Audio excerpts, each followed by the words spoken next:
Black history highlights one of the original sins of this country. Right? I know how my ancestors got here over 12 generations ago. Forced enslavement, treatment that would violate so many human rights laws today, crimes against humanity, attempted genocide against native peoples of this land. So these are the histories that America would like to suppress to create this myth that allows for this romanticized version of the land of the free. And I just have to say this, I am Asian American. I don't get here without the work done by Black Americans, because my family came here in the 1960s, post the Civil Rights Act. My family is not able to immigrate here because we were from a certain country if it's not for the Black activists in this country who fought not only for themselves but for the rest of us. And when I say us, I mean those of us who are just coming from different cultures.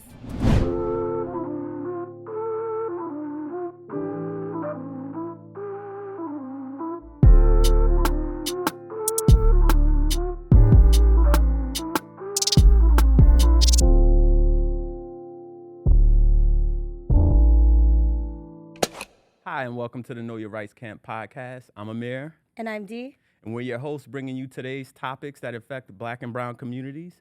Today, we're going to be talking about what Black History Month means in 2025, considering the many attacks on knowledge and suppression that are trying to attempt it to happen through legislation, book banning, executive orders, and other things that have been happening recently.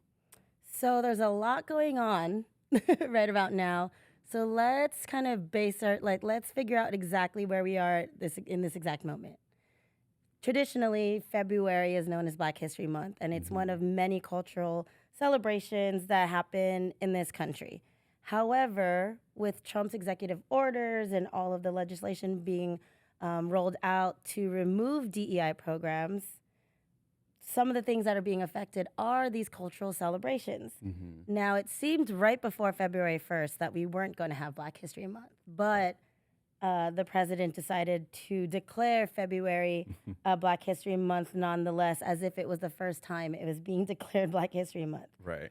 That said, this isn't an exception to this rule. This isn't some sort of indication that DEI removal is stopping or that there's going to be reversal. If anything, it kind of makes this celebration on the federal level seem kind of hollow. Right. Because you're declaring it Black History Month, yet you're still rolling back DEI programs.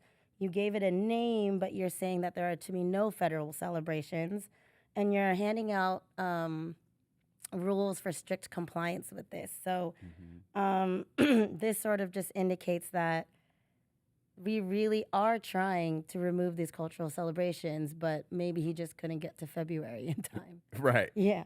You know, and you see it happening all throughout the year, and not just Black History Month, Hispanic Heritage Month, and other months celebration. And federal agencies are now being told to not celebrate this. And we know this is over a 100-year tradition in February specifically that started with Carter G. Woodson, in the 1920s. Started as a day, eventually evolved into a week. And it's always been a struggle to highlight the achievements and accomplishments of Black people in this country. It's always been under attack and pushed to the side. And now there's more of a systematic attack coming from the federal level. But we know this is not new, unfortunately. Right. And what's interesting is the reason that we're seeing these cultural celebrations being banned is that they're saying it falls under, and I quote, radical and wasteful DEI programs and referencing. That's a lot of words without any definition. But the takeaway from that is we don't want to celebrate any history that isn't revisionist. We don't want to celebrate any of the accomplishments of those who had to fight to get to where they are. We want to, quote unquote, teach neutral American history, which is an interesting code word for white American history. Right. It's now being recoined as patriotic history. Right. And even the term DEI is being used so much, but let's say it with our chest what it is. Diversity, equity, and inclusion. Those are three things that should not be bad. And then even the word access could be thrown on there, right? Because, we have some legislators that are literally in wheelchairs and require ramps to enter Capitol buildings and different things. And historically, diversity, equity, and inclusion just builds on decades of civil rights laws that try to create space in schools and workplaces and in settings where different groups have been historically taken out, right? Like one of Trump's first actions was removing quote unquote DEI from the military, where we had one of the first female military generals in one of the departments is now being removed.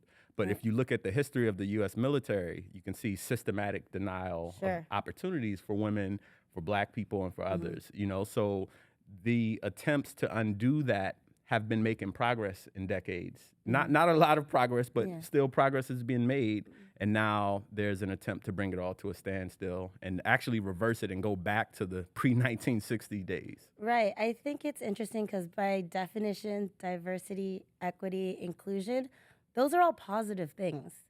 But it's been spun in a way that DEI somehow means that if you are a person of color, if you are a person with a handicap of any sort in life, if you are a woman, if you are a veteran, that somehow you're being handed opportunities that you wouldn't qualify for otherwise. When in reality, DEI is about opening the door for those who have historically had that door blocked despite the fact that they're already qualified for these positions. Exactly. And so I think the fact that DEI had to be rebranded as a handout, quote unquote, is sort of saying the ugly part out loud, which is that somehow people who are not of those in power are somehow lesser, somehow not as qualified, somehow not as smart, somehow not able to do the job, not able to take on the project. But the fact that now it's being said out loud means that we can actually fight it harder and say, what do you mean these people aren't qualified? What do you mean I'm not qualified? Exactly. And I think the example of the Tuskegee Airmen in the military is a great example, because the story of the Tuskegee Airmen is one of resilience, of overqualification of Black male pilots in the 1940s that were denied access to, you know, better planes and facilities and different things, and still managed to be one of the most successful piloting groups, you know, in the war. And that wasn't giving them an extra opportunity that didn't exist. It was actually they had to overcome barriers in the military, which was segregated at the time and didn't allow for, you know, Blacks to access these opportunities. But the Tuskegee Airmen still thrived in this. And that was one of the stories that the Trump administration tried to take away. But immediately there was a backlash against that. As there should be. And I think it just kind of shows two things. One, this DEI ban is being thrown out there without any actual rules, without any actual guidelines for how you're taking away certain programs or certain taught histories, why you're taking them away. It's basically saying anything that has to do with people of color, women, people historically disadvantaged, that we don't want to hear about it anymore, that we're done with this quote-unquote era of reteaching American history, American culture as it actually is, as opposed to what we wish it was. Right. What we're seeing is a white lash, because the word diversity itself is a threat to white supremacy. Right. And if you really want to look at DEI or affirmative action, let's call it you know, affirmative action, for example, look at the current administration, the Trump administration's appointees, almost exclusively white men for the first week or so, right? And you hear different narratives coming from some of his staffers saying, you know, we need more confident white men in control, ruling things. So diversity and equity and inclusion of other groups is a threat to that hierarchy. Yeah, and, you know, diversity, equity, inclusion also forced those empowered to set standards that they can bestow on everybody that people had to uphold. But when you throw away DEI, you actually throw away the accountability of having to have real standards for why you're hiring someone, which is why we see nepotism, why we see people who are wholly unqualified but look a certain way get these jobs. And what they're afraid of is that DEI actually gave truly capable people real opportunities, but now those in power are not the people that look like them. Exactly.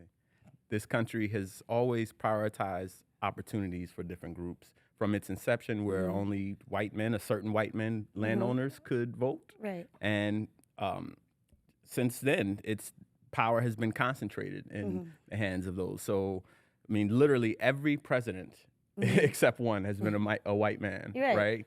And it's not that others weren't qualified. It's that voting disenfranchisement literally didn't have a voice, didn't have access to different opportunities. So DEI from the federal government must come from the federal government, because there are different levers that the government can use to ensure that workplaces, schools, and others build more inclusive environments. But now they're actually doing the complete opposite and using their enforcement authority to create more exclusive, to push communities out, to target whether it's trans folks or others, to push them out. And you're seeing the complete opposite of the intention of diversity, equity, and inclusion. Right. And to sort of bring it back to what we said earlier, it's sort of this idea that we need to be quote unquote neutral, as if neutral is the goal. But neutral is not the goal in a country that has historically disenfranchised a lot of people, taken opportunities away from people. We're not just seeing the fact that we want DEI and, people think of this concept to be neutral. It's the way we're teaching American history has to be neutral. They don't want there to be a Black History Month because they don't want these achievements to be taught to people. The achievements of Black Americans. They don't want there to be a Pride Month because they don't want to even recognize those who identify as LGBT+. So I think it's interesting because despite the history of Tuskegee Airmen being taught being reversed, despite Black History Month still being named Black History Month, we're seeing that we're losing other aspects of our American history in these executive orders. And the fact of the matter is our history is ugly. Right. It's racist, it's sexist, it's not neutral. It's discriminatory.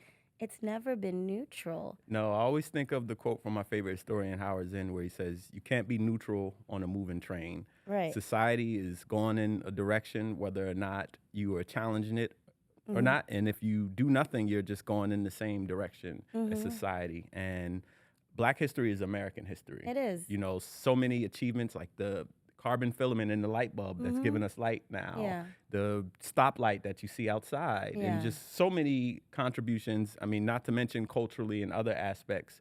And then all of the theft of knowledge when it comes to Black achievement and the suppression of it that's been happening, sometimes through the book bans and removing stories like that of Ruby Bridges and Brown versus Board, where you don't want to tell the story of the little Black girl who had to go to a different school because of her race. You want to create the fairy tale and the myth of America. And that's what this is a part of. The suppression of Black history is required to create this myth of America being this great nation, because if you look at the history of Black people, you can't really point to a time where this country has been great or has been delivering on its promises to be democratic and equal.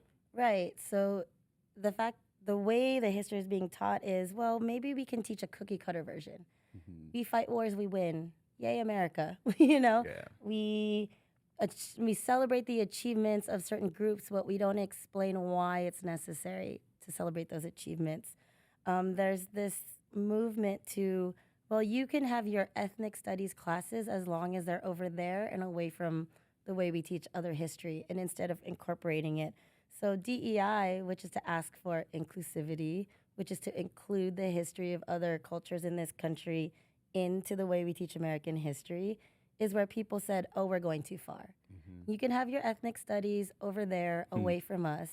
We're going to teach history this way, so people will never know why things are the way they are.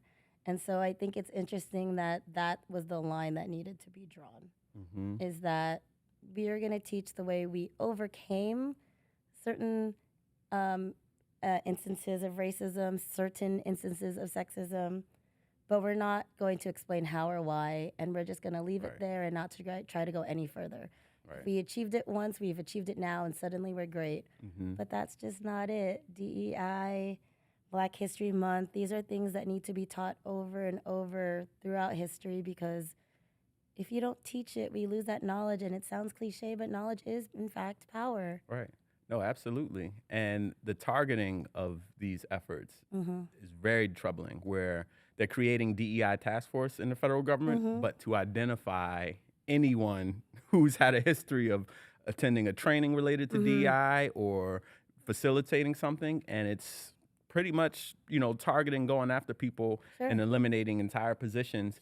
And unfortunately, you're seeing the corporate sector follow immediately with corporations like Target and Walmart, which we always felt were questionable with their commitment to communities anyway, right? These corporations.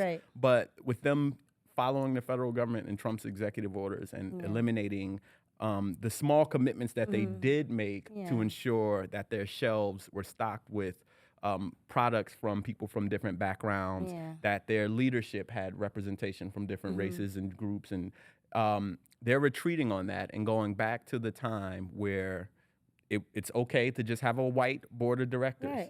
You see universities doing it, Harvard universities and others that made some commitments to revisit their history, look at their history of enslaving people and profiting off that. And now they feel like they no longer have to look at it because at the federal level, leadership is saying that diversity is no longer important. And I mean, let's be perfectly honest. When it came to these corporations, they were very hesitant to even put DEI policies in place because it costs them money.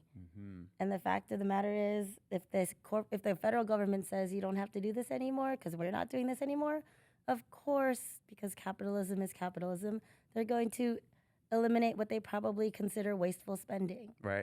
DEI programs haven't been in place long enough for it to actually achieve true change. We were seeing the inklings of change. We were seeing, one or two faces on executive boards that weren't just white men. But if you look at the numbers, if you look at corporate America across the board, most boards, most people in power are still the same people. So removing DEI because there's this fear-mongering that, oh my gosh, people of color are taking people's positions, as if that alone is something bad, because again, we're saying under our breath because they must not be qualified. This fear that that's happening is completely blown out of proportion. The fact of the matter is we're still not diverse at the corporate level. We're still not diverse in most positions of leadership, including the federal government. So this big attack on DEI is really just people resecuring the power of those already in place. Those already in power. And you see it happening all levels, whether it's with the book bans, ensuring that the narrative that's being told is mostly a white supremacist narrative and the books available reinforce that narrative. I mean, there are states like Texas that literally had history books that do not refer to slavery. They refer to it as indentured servitude. These were found literally in the past few years. And PEN America found that since 2021, over 60,000 books have been banned. And the American Library Association have found very similar numbers where it's tens of thousands of books being taken off the shelves to attempt to erase a part of history that was more inclusive and more truthful and more revealing. And we mentioned that, corporations are following suit to the federal government because the federal government said they, quote unquote, don't have to do it. But that's not actually true, right? These executive orders are going against decades of civil rights laws that people fought and literally died for. Like ancestors died and struggled for the 1964 Civil Rights Act, right? Several martyrs. And you can't undo these with executive orders. There are obligations for entities receiving federal funds to create inclusive environments and different things. The issue lies with this federal government not enforcing them and actually using the opposite, like the way they're using their civil rights enforcement to go after schools, I believe like San Jose State, for having trans athletes, participate and attacking things like that. And that's another area where you see corporations and non-government entities following suit, where after Trump issued the executive order banning trans men from participating in sports, the NCAA followed the board of directors, passed an order to make that the law of the land. So when the federal government dog whistles somewhere, different corporations and boards that never were committed to diversity and inclusion in the first place quickly follow. And that's what we're seeing. Right. And at the end of the day, this is just showing that there is this big movement towards, quote unquote, conservative politics. But conservative politics in this sense means again, whitewashing American history.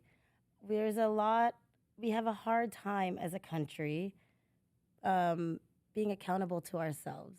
And that's what this book ban is. This is what these removal of DEI is. It's not facing accountability, not righting our wrongs from the past, which is funny because it just means that these problems extend further into the future.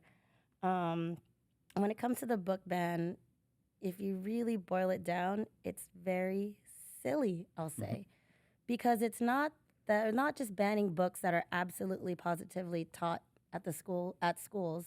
They're banning books from libraries from just sitting on a shelf.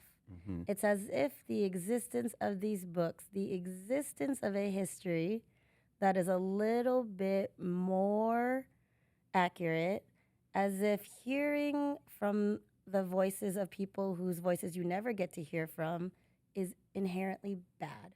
Right. And it's not inherently bad. It's inherently counterintuitive to the narrative that we want to play as a great nation. But a truly great nation faces its mistakes. Truly great nation figures out how they can make sure to right the wrongs of their past. And that's why America tends to be a little bit stuck, right? When we make a little bit of progress, people, our own citizens dying for their civil rights, giving them those civil rights, we're right back to taking them away. And so it's not just 3 steps forward, 1 step back. It feels like 5 steps forward, 10 steps back. For sure. So where do we go from here? Yeah, and this definitely feels like a dark era of American history, which we know has many dark eras.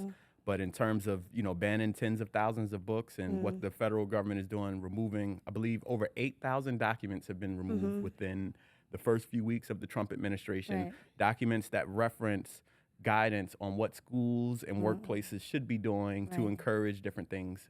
Thousands of documents and links removed.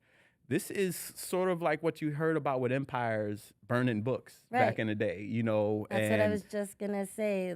The governments that remove their own histories, that make sure to remove the voices of those who've been oppressed, tend to be very authoritarian, tend to be overbearing. And if history is to replay itself, it just means that we are truly going to, it's another way of losing that freedom of speech, of losing our ability to speak for ourselves. And so it is sort of a cautionary tale of what happens when the government is the one that is leading the charge to remove knowledge, to remove history, and to rewrite its history in a way that's not accurate. Right. And the people always have a right to true and accurate information, to inclusive information, even if you have to go and find it elsewhere. Like I think about my experience in high school where my freshman year, I was failing history, would literally go across the street to the library and read about the Black Panther Party and ancient African empires and different things.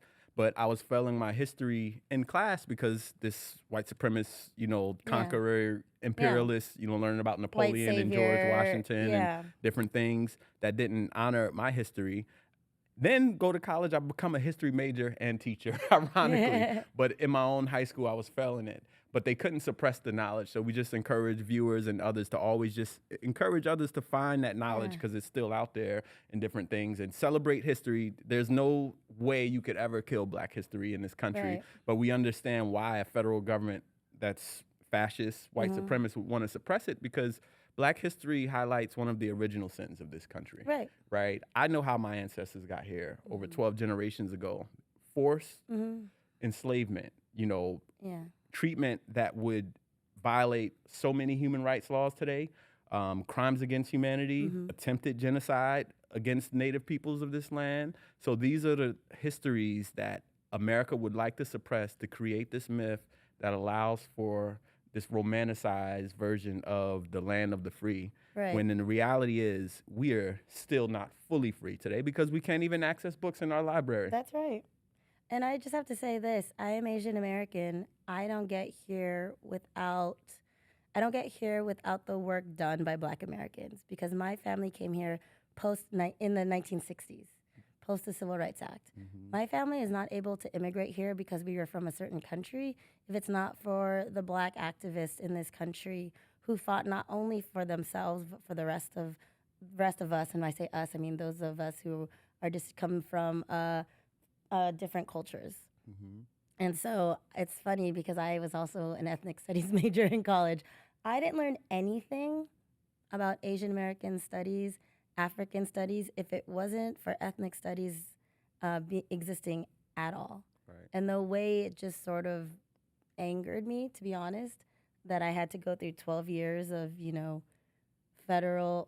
12 years of mandated school with a certain history taught. It was very easy to throw that all out in just one class. Mm-hmm. And, there's this phrase that I was always taught. It's a little hard to translate verbally, but it was no history, as in N-O. No history, no self. Mm.